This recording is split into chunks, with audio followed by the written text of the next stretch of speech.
தினம்தோறும் விளக்கேற்ற நல்ல எண்ணெய் இதயம் நல்லெண்ணெய்.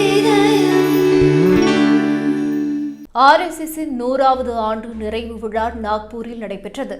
இவ்விழாவில் கலந்து கொண்ட RSSின் தலைவர் மோகன் பகவத் தெரிவிக்கையில், அமெரிக்கா புதிய வரி விதிப்புகளை அறிமுகப்படுத்தி தன்னுடைய நலன்களை முன்னிறுத்தி வருவதாகவும், ஆனால் அதன் தாக்கங்களை பிற நாடுகள் எதிர்கொள்கின்றன என்றும் குறிப்பிட்டார். எந்த நாடும் தனியாக முன்னேற முடியாது. பரஸ்பர சார்பு மற்றும் ராஜதந்திர உறவுகள் மூலம் மட்டுமே வளர்ச்சி சாத்தியமாகும்.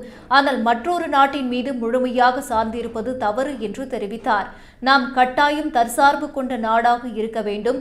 அரசியல், பொருளாதாரம், ராஜதந்திர உறவுகள் அவசியத்தால் அல்ல, நம் விருப்பம் மற்றும் தேர்வின் அடிப்படையில் அமைய வேண்டும் என பகவத் தெரிவித்தார். மேலும் ஆபரேஷன் சிந்தூரில் இந்தியாவின் வலிமையை உலகமே கண்டது என பெருமிதத்துடன் கூறினார். அத்துடன் இலங்கை, வங்கதேசம், நேபாளத்தில் ஏற்பட்ட வன்முறைகள் கவலைக்குரியவை என்றும், மக்கள் நலனை புறக்கணித்தால் கோப வெடிப்புகள் உருவாகும் என்றும் எச்சரித்தார்.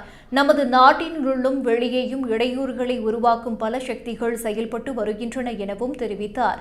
மேலும் தேசிய உணர்வு மற்றும் கலாச்சார நம்பிக்கை இளைய தலைமுறையினரிடையே அதிகரித்திருப்பது ஊக்கமளிக்கிறது என்றும், தனிநபர்கள் மற்றும் சமூக சேவை அமைப்புகள் பின்தங்கிய மக்களுக்கு சுயநலமின்றி சேவை செய்வது பாராட்டத்தக்கது என்றும் பகவத் பாராட்டினார்.